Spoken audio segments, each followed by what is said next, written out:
What is going on, you guys? All right, so I'm going to make this really, really quick because I have a lot to do tonight before I get to bed and so little time. So I'm going to make this really quick. This is a movie I've been wanting to review for quite some time. And unfortunately, because of the time restraint, I did not catch any footage. Sorry.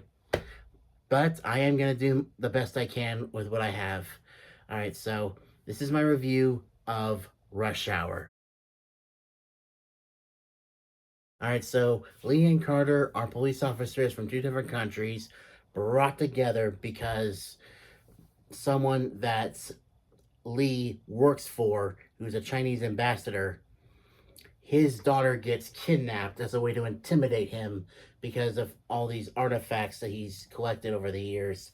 And she's held for ransom. And of course, Lee,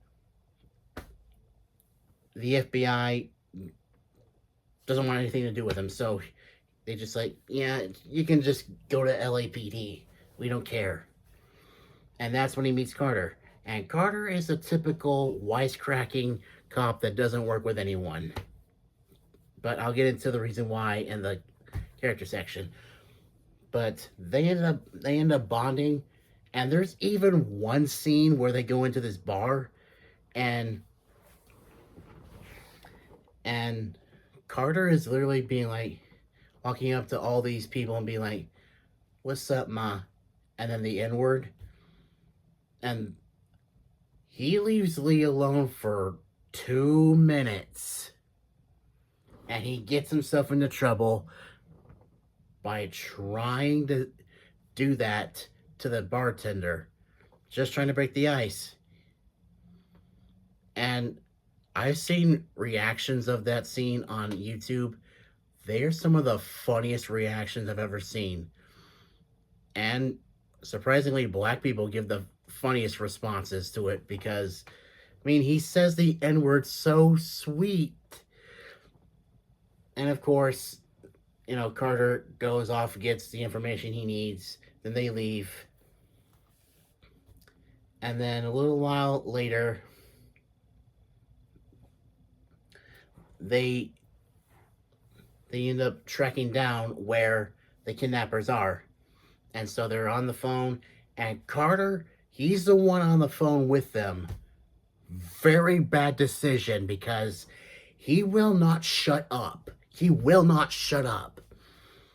When he's writing down the numbers of like, okay, 10 million in tens, 2 million in 20s. Want some fries with that? And at one point, he even comments on the amount the kidnapper was asking for. Like, $50 million. Who do you think you kidnapped? Chelsea Clinton? How has he not been fired yet? Like, what?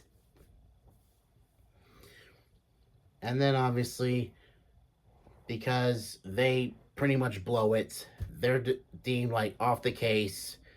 And when Lee is about to go back to China and pretty much give up, that's when Carter reveals why he works alone. But he's pretty much saying, hey, look, I'm not letting you go, man. We're going to go get that little girl and we're going to save her. We're going to save her. That's what they do.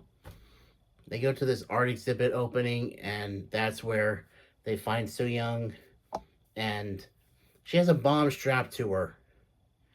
And luckily, one of Carter's friends on an LAPD,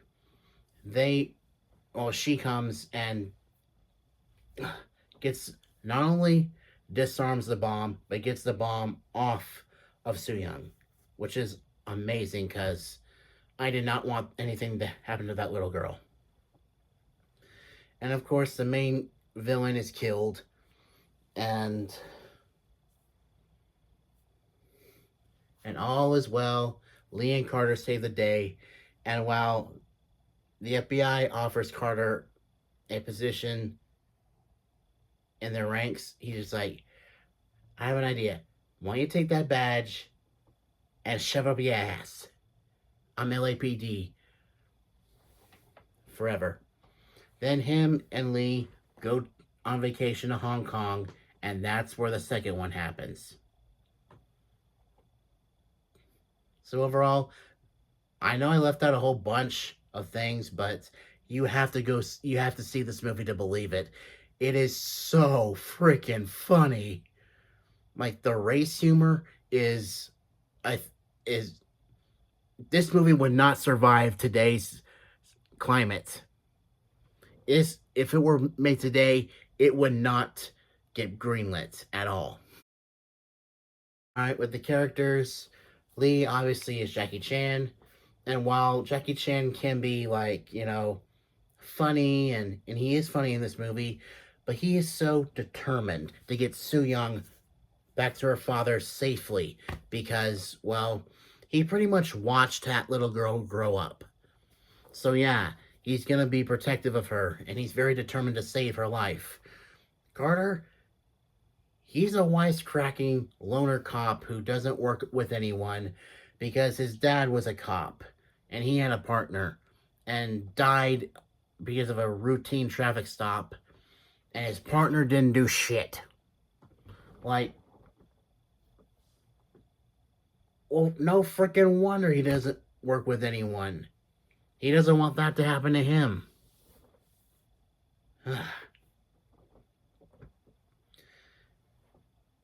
And I'm just throwing this out there. The LAPD, they make it clear that they don't take Carter seriously because he's always screwing up. He's always meddling in things he shouldn't be meddling in. And that's why they screwed him over and paired him up with Lee, pretty much to say, screw you. And Soo Young, honestly, I've seen this movie a million times, and I still get nervous every time she gets kidnapped because I don't want anything bad to happen to her. That she is so adorable, and she's one of Lee's, martial arts students. All right, so what I didn't like was the FBI paired Carter up with Lee so that they can be like, hey, you losers go do whatever. I don't care. Ugh. And we're going to do the real big boy stuff. Like, the hell? And another thing, I might as well say it. The movie quote y'all have been quoting since the moment y'all saw the thumbnail. Do you understand the words that are coming out of my mouth? That was improvised. But that's not what I don't like. There's a plot hole.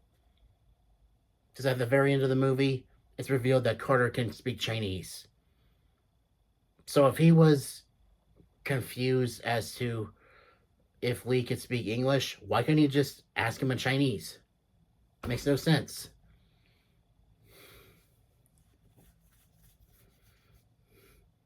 Or better yet, tell him in Chinese, I'm gonna knock you the... I can't finish that because no F-bombs on this channel. And also, I think it's funny that Carter, when he's talking to Lee in the car, he's just like, I'm the Emperor, I'm the King. This is the United States of James Carter. I'm Michael Jackson, you Tito. If you know the story of the Jacksons, you will know that Tito is the whole reason that the band even formed. So technically, Tito's more important than Michael. Just throwing it out there. But yeah, anyway, so my final thoughts are this movie is so funny. And I definitely recommend it because it's one of my favorite movies of all time. Jackie Chan and Chris Tucker are the ultimate action comedy duo, and I'm so glad to announce that there is, in fact, a Rush Hour 4 being made. Rush Hour 4. I can't believe it. That's all I have for you for now. Until next time, stay positive and stay awesome, everyone. See ya.